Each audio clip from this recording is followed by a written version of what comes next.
Well, hi, everybody. My name is Chris Barton. And I'm Jennifer Ziegler. We both write books for young people, and we love talking with other authors of books for young people about the dedications in their books. That's what this one's dedicated to is all about. And today we were talking with our friend Jordan Sonnenblick about his new book, The Boy Who Failed, Show and Tell. Hey there, Jordan. Hi, Jordan. Hi, how are you? It's great to see you both again. Great seeing you too. We were wondering if you would start by reading us out loud the dedication in the book so we can hear it in your own voice. Sure, absolutely. So here's the book. I'm very excited because my author copies just came yesterday. Yay. To Elizabeth Tough Duffy, the best fourth grade teacher in the world, for understanding that sometimes the most difficult student is the one who needs love the most. I love that dedication. Can you talk a little bit as to why you dedicated it to Elizabeth? Yes. So at the beginning of fourth grade, so this book is a memoir, right? It's about my actual fourth grade year. And at the beginning of fourth grade, I had this terrifying mean teacher whose name, according to the way I put it in the book, was Mrs. Fisher. My parents finally pulled me out of the school, and all this is all in the book, and moved me to the next public elementary school over. And I had this teacher, and I thought, I'm leaving this brutal teacher. And I see that my new teacher's name is Miss Tough. And I thought, oh my God, I can't believe I'm moving to get away from brutality. My new teacher's name is Miss Tough. And Miss Tough turned out to be the nicest, gentlest, kindest person. But not only was she nice and gentle and kind, but she was a master teacher because she knew how to find whatever was good about a kid and nurture that thing. And she was incredibly forgiving and patient with the parts of a kid that were difficult or rough around the edges. So like in one scene that's actually in the book, I was having a really, really bad week. I was a very hyperactive kid. I had a whole lot going on at home. And I got frustrated doing a math problem at the board.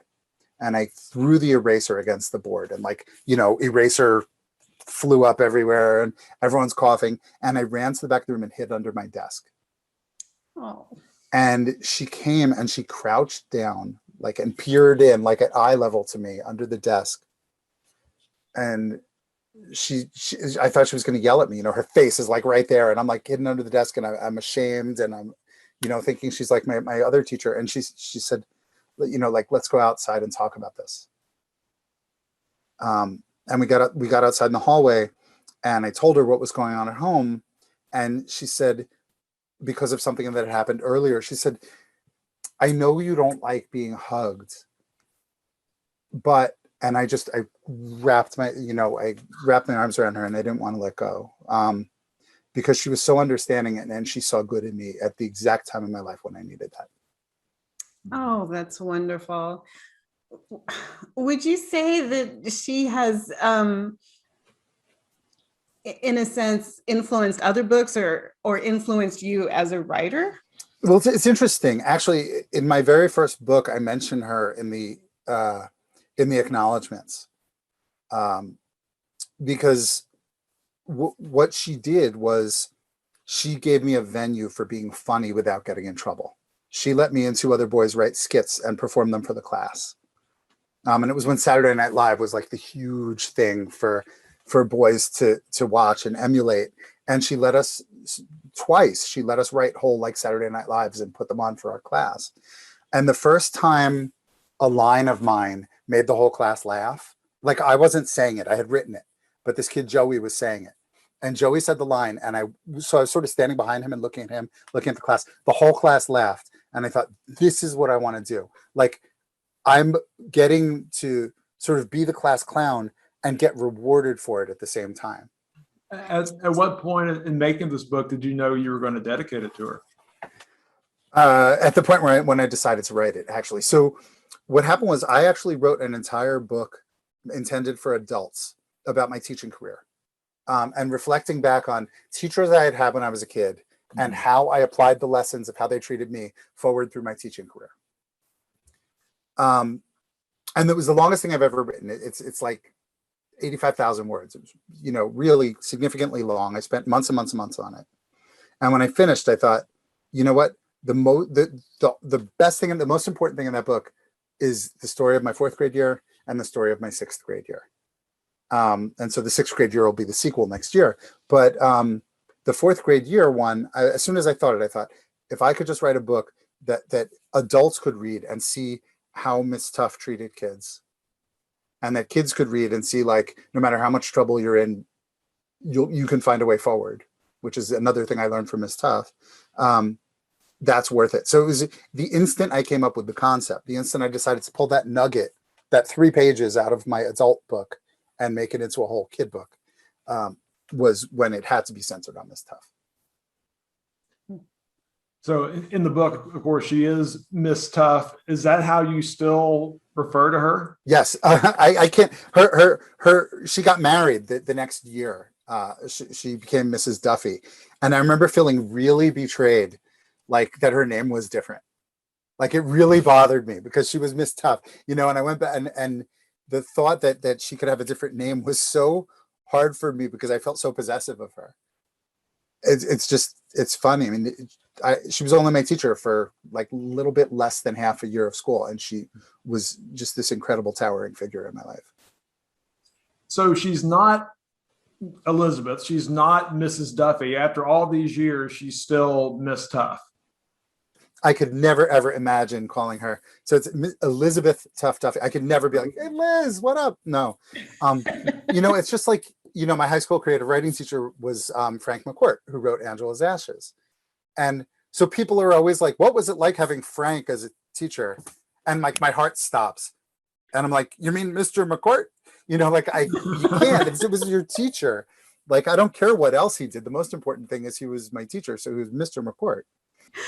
How did Elizabeth, Miss Tough, find out that this book was dedicated to her, or does she know yet? No. Yes. So I sent her the dedication and asked her if it was okay, and asked her if if she wanted me to use her real name, which was not an option for the teacher we called Mrs. Fisher in the book. But for Miss Tough was thrilled to have her name in it. And what I've said to her is that, there are hundreds and hundreds of adults around the world who feel so lucky and privileged to have had her. So, like, for example, I'm still Facebook friends with like 10 people from my 4th grade class, my Miss Tough class, because she was so good at kind of melding the kids. Mm-hmm. And I said, so there are hundreds of people who could have written this book and dedicated it to you because of how much you meant to them. I'm just really lucky. I have this very public way of thanking you. But it's not that I don't think it's that I liked her especially much. I think everybody loved her that much. And I was just the one who had like the fastest, word processing ability. Is Miss Tough still teaching? She retired the day before I got my advanced copies of my first book. Oh my gosh. So I drove to Staten Island, New York, where I grew up. And I brought a copy of the book to my old school, to PS 54, to give it to Miss Tough. And I was so excited. I thought, she'll be there. It'll be so dramatic. She doesn't know it's coming. And I get there and the secretary said, oh my God, she retired yesterday. And I was like, you have to be freaking kidding me. So I left the book there, and with my phone number and everything, I spent the whole day with my mom, had dinner with my mom, came back to Pennsylvania. And when I walked in, my wife said, you got the nicest phone call. Miss Tough read your book all day and then called all choked up to thank you.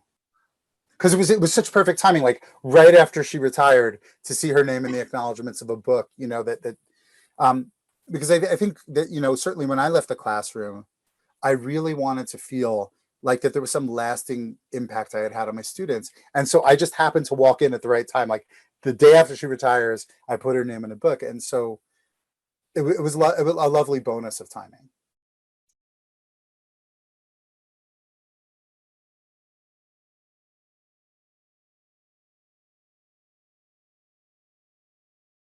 Our mail carrier just dropped off the mail, and there was like a clanking sound. I don't know if the microphone picked it up, but would you read the dedication out loud for us again?